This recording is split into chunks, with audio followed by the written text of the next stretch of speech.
కర్కాటక రాశి ప్రేక్షకులకు స్వాగతం. పునరుసు నక్షత్రం 4వ పాదం, పుష్య నక్షత్రం 4 పాదాలు, ఆశ్లేష నక్షత్రం 4 పాదాలు కర్కాటక రాశి కింద వస్తాయి. శ్రీ పరాభవనమ సంవత్సరంలో కర్కాటక రాశి వాళ్ళకి శని ఈ సంవత్సరం మొత్తం కూడా మీన రాశిలోనే, అనగా మీ జన్మరాశి నుంచి నవమ స్థానంలోనే సంచారం చేస్తూ ఉంటారు. శని రాశి మార్పు అయితే ఈ సంవత్సరం ఉండదు. ఇక రాహు కేతువులు ఇద్దరు కూడా డిసెంబర్, అంటే ఈ సంవత్సరం చివరిలో డిసెంబర్ 5వ తేదీ వరకు కూడా రాహు కేతు రాశి మార్పు కూడా ఉండదు. రాహు యాజ్ ఇట్ ఈస్ కుంభంలోనే, కేతు యాజ్ ఇట్ ఈస్ సింహంలోనే సంచారం చేస్తూ ఉంటారు. అంటే మీ జన్మరాశి నుంచి ద్వితీయ స్థానంలో కేతువు, అష్టమ స్థానంలో రాహు. అయితే డిసెంబర్ 5వ తేదీ తర్వాత రాహు మకరంలోకి ప్రవేశిస్తారు, కేతు కర్కాటక రాశిలోకి ప్రవేశిస్తారు. అంటే మీ జన్మరాశిలోకి కేతువు, సప్తమ స్థానంలోకి రాహు సంచారం జరుగుతుంది. ఇక గురువు గారు జూన్ 1వ తేదీ వరకు మిథునంలో సంచారం చేస్తూ జూన్ 1వ తేదీ నుంచి కర్కాటక రాశిలోకి ప్రవేశిస్తున్నారు. అక్టోబర్ 31వ తేదీ కర్కాటక రాశిలో జూన్ 1వ తేదీ నుంచి అక్టోబర్ 31 వరకు సంచారం చేసి అక్టోబర్ 31వ తేదీ సింహంలోకి ప్రవేశిస్తారు. ఈ గ్రహ సంచార రీత్యా కర్కాటక రాశి ప్రేక్షకులకు ఒక చిన్న నోట్ అండి, ముఖ్యమైన గమనిక. గోచారం ద్వారా గురుబలము, శని బలము, రాహుకేతు బలాలు, అలానే ఆదాయ వ్యయ ఫలాలని చెప్పుకుంటున్నాం. ఈ ఈ ఒక రాశికి ఈ సంవత్సరం గురుబలం ఉంటే వచ్చే సంవత్సరం గురుబలం ఉండదు. అలానే కొంతమంది చెప్తూ ఉంటారు, మాకు ఏనాటి శని అయిపోయిందని చెప్తున్నారండి, అలానే అష్టమ శని అయిపోయిందని చెప్తున్నారు, పంచమ శని అయిపోయింది, మీకు బాగుంటుందని చెప్తున్నారు, కానీ మాకు బాగా జరగట్లేదు, మంచిగా అవ్వట్లేదని కొంతమంది అంటూ ఉంటారు. గోచారంలో ఉంటున్న గురుబలము, శని బలములనే మన జీవితంలో అన్నీ జరగదు. గురుబలము, శని బలము తాత్కాలికము. మన వైయక్తిక జన్మజాతకంలో మంచి గ్రహ దశలు, యోగకారక గ్రహ దశ భుక్తులు జరుగుతూ ఉంటే మన జీవితం బాగా జరుగుతూ ఉంటుంది. మన లైఫ్లో చాలా అన్ని రకాలుగా పాజిటివ్ ఎన్వైరన్మెంట్ మనం చూస్తూ ఉంటాం. వై? బికాజ్ మన వైయక్తిక జన్మజాతకంలో మంచి గ్రహ దశ భుక్తులు జరుగుతూ ఉంటాయి. ఏదో పంచమ స్థానానికి అధిపతి అయిన గ్రహ దశనో, లేదా లగ్నాధిపతినో, లేదా దశమాధిపతినో, లేదా నవమాధిపతి గ్రహ దశ, ఏదో మంచి గ్రహ దశ జరుగుతూ ఉంటుంది. ఆ సమయంలో మనకి మంచి జరుగుతూ ఉంటుంది. అదే సమయంలో గురుబలం వస్తే రెట్టింపు ఫలితాలని అనుభవిస్తాం మనము. అదే మన జాతకరీత్యా పాపగ్రహాల దశాభుక్తులు జరుగుతూ ఉన్నప్పుడు మన జీవిత కాలంలో కొంచెం ఇబ్బందులు పడుతూ, నష్టాలు, మానసిక గందరగోళాలు ఇవన్నీ పడుతూ, మనం అవమానాలు పడుతూ వెళ్తూ ఉంటాం. ఈ సమయంలో కనుక గురుబలం వస్తే కాస్త ఆదుకుంటుంది. కాస్త ఎండాకాలంలో వర్షం వస్తే ఎలా ఉంటుంది? ఆ సమయంలో మాత్రమే కూల్ అవుతుంది. అంటే మన జీవిత కాలంలో మన జాతకరీత్యా ఏదైతే నెగిటివ్ ఇన్ఫ్లుయెన్స్ చేసే గ్రహ దశలు జరుగుతున్నప్పుడు, ఆ సమయంలో మనం ఇబ్బంది పడుతూ ఉంటాం. అదే సమయంలో గురుబలం వస్తే కాస్త ఊపిరి పీల్చుకోగలుగుతాము. అంతే. గురుబలము, శని బలము మేజర్గా తీసుకోకండి, మేజర్గా పరిగణలోకి తీసుకోకండి. ఇక శ్రీ పరాభవనమ సంవత్సరంలో ఈ కర్కాటక రాశి వాళ్ళకి జూన్ 1వ తేదీ వరకు 12వ స్థానంలో గురు సంచారము. ఎక్కువ ఖర్చులు అండి, ఆదాయం కన్నా ఖర్చులు ఎక్కువగా ఉంటాయి. ప్రతి పనిలో కూడా ఆటంకాలు ఉంటాయి. ఆ ఆటంకాలని అధిగమించడానికి ప్రయత్నం చేసినప్పటికీ కూడా అక్కడ ఏదో తెలియని ఇబ్బందులు, గందరగోళ పరిస్థితులు ఏర్పడడం లాంటిది. ఖర్చు అండి, విపరీతమైన ఖర్చులు.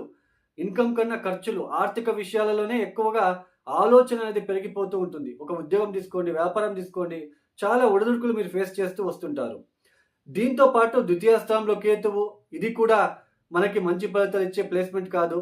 ఆ కౌటుంబిక విషయాలు గొడవలు లాంటిది, ర్యాష్గా మాట్లాడము, డబ్బుకి ఆర్థిక విషయాల్లో చాలా ఒడిదుడుకులు, ఇట్లాంటివి, సరిగ్గా వేళకు భోజనం చేయలేకపోవడము, ఇలాంటివి.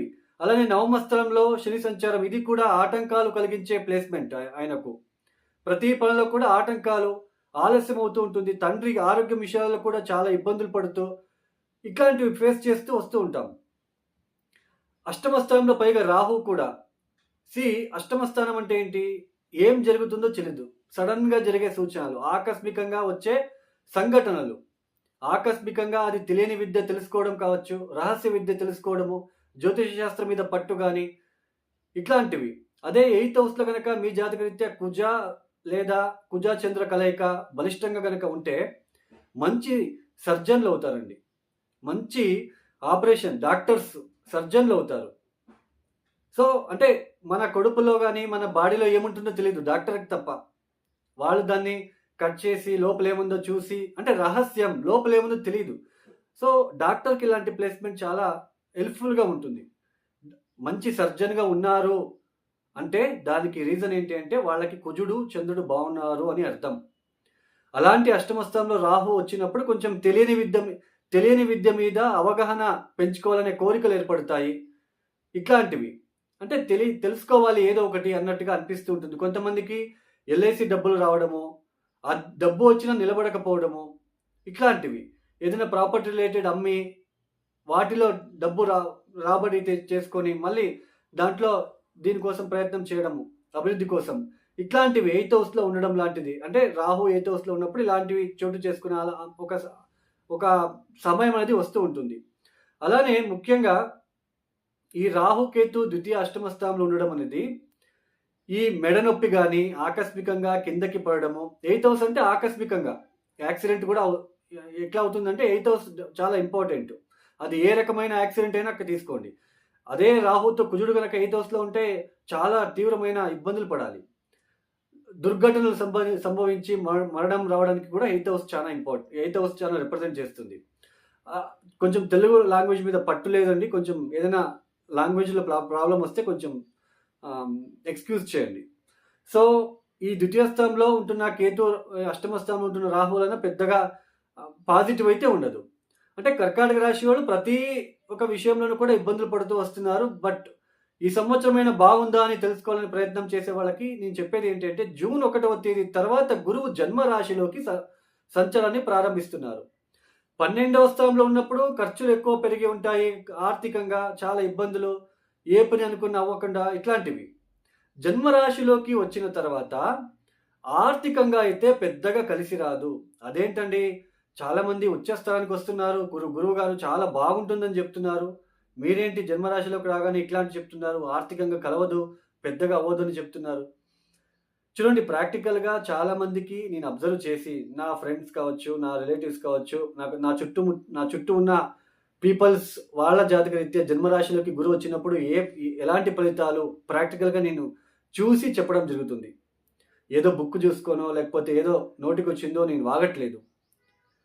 జన్మరాశిలో గురువు రాగానే ఆర్థికంగా అయితే పెద్దగా కలిసి రాదు. పైగా డిసిషన్ మేకింగ్ కరెక్ట్‌గా ఉండదు.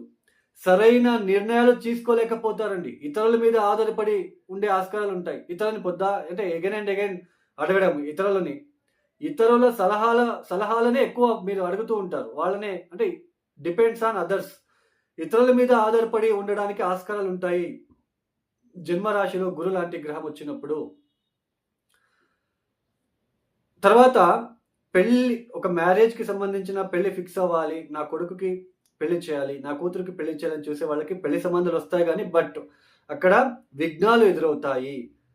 విఘ్నాలు ఎదురయ్యి పోస్ట్‌పోన్ అవుతూ వెళ్తుంది. సరైన సంబంధం రావట్లేదు ఇలాంటి. లేదా ఎవరో మూడో వ్యక్తి చెప్పాడంటే ఆ అబ్బాయి మంచోడు కాదంట, మాకొద్దు. అంటే డెసిషన్ మేకింగ్ కరెక్ట్‌గా తీసుకోలేరు. కరెక్ట్‌గా ఆలోచించలేరు. బట్ మరి జన్మరాశిలోకి రాగానే మళ్ళీ మా చెడేనా జరిగేది అని అనుకుంటే కాదండి. పూర్తిగా నెగెటివ్ అయితే జరగదు. భార్యాభర్తల మధ్య ఇబ్బందులు తగ్గుతాయి. అలానే తండ్రి ఆరోగ్యం విషయంలో ఎవరైతే ఇబ్బందులు పడుతూ ఉంటారో, ఆ తండ్రి ఆరోగ్యం విషయంలో వాళ్ళకి ఆరోగ్యం నుంచి బయటపడతారు. కొంచెం ఆరోగ్యం బాగుంటుంది. అలానే దూరపు దేశానికి వెళ్ళి నేను ట్రై చేయాలి, ఉద్యోగం ట్రై చేయాలనుకునే వాళ్ళకి ఇది కలిసి వస్తుంది.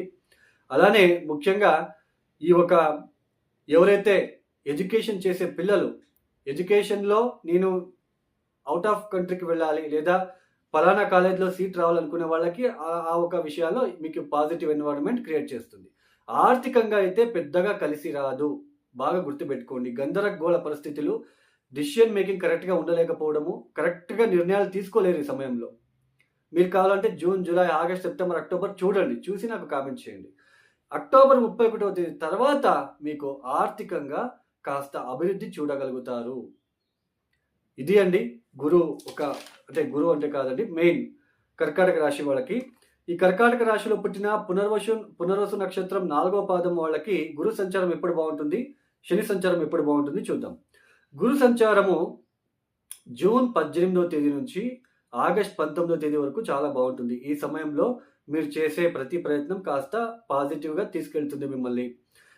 తర్వాత ఎప్పుడు బావుంటుంది? అక్టోబర్ 31వ తేదీ తర్వాత మళ్ళీ గురు సంచారం మీకు అనుకూలిస్తుంది. ఈ పునర్వసు నక్షత్రంలో పుట్టిన 4వ పాదం జాతకులకి శని సంచారం ఎప్పుడు బావుంటుంది? మే 17 వరకు మాత్రమే బాగుంటుంది. మే 17 తర్వాత కాస్త అనుకూలతలు ఏర్పడతాయి. అనానుకూలతలు ఏర్పడతాయి. సారీ అండి. ఇక పుష్య నక్షత్రం జాతకులకు గురు సంచారం ఎప్పుడు బావుంటుంది అంటే మార్చ్, ఏప్రిల్, మే, జూన్ 18 వరకు ఈవెన్ ఆయన 12వ స్థానంలో సంచారం చేసేటప్పటికి కూడా బాగుంటుంది. అగైన్ ఆగస్ట్ 19వ తేదీ తర్వాత గురు సంచారం కాస్త బాగుంటుంది. అంటే ఈ సమయంలో మీరు ఏదైనా ముఖ్యమైన కార్యక్రమాలు చేసుకోవడానికి అనుకూలిస్తుంది. ఇక శని సంచారం ఎప్పుడు బాగుంటుంది? మే 17 తర్వాత శని సంచారం బాగుంటుంది. ఇక ఆశ్లేష నక్షత్రంలో పుట్టిన వాళ్ళకి గురు సంచారం ఎప్పుడు బాగుంటుంది? ఆగస్టు 19వ తేదీ వరకు చాలా అనుకూలిస్తుంది. మీరు ప్రయత్నాలు చేయాలి అంతే. ఇక మళ్ళీ శని సంచారం ఎప్పుడు బాగుంటుంది? మే 17 వరకు అనుకూలతలు ఏర్పడతాయి. ఈ కర్కాటక రాశిలో పుట్టిన అన్ని నక్షత్రాల వాళ్ళు గురు దృష్టి శని మీద పడుతుంది కాబట్టి శ్రీ వీరభద్ర దర్శనము, శివ సహస్రనామము, అలానే మృత్యుంజయ మంత్రం ఎంత చదువుకుంటారో మీకంతా ఆటంకాల నుంచి బయటపడతారు. ఇక ఎవరైతే ఈ వీడియోని చూస్తున్నారో లైక్ చేయండి, షేర్ చేయండి, సబ్స్క్రైబ్ చేసుకోండి. ఇక ఎవరికైనా ఆస్ట్రాలజీ కన్సల్టేషన్ కావాలనుకుంటే డిస్ప్లే అవుతున్న నెంబర్కి నేరుగా కాల్ చేయండి. ప్రాబ్లమ్స్ చెప్పుకోరాదు. Date of birth timings compulsory ఉండాలి. ఇక సర్వే జనం సుఖినో భవంతు. ధన్యవాదములు. జై శ్రీరామ్.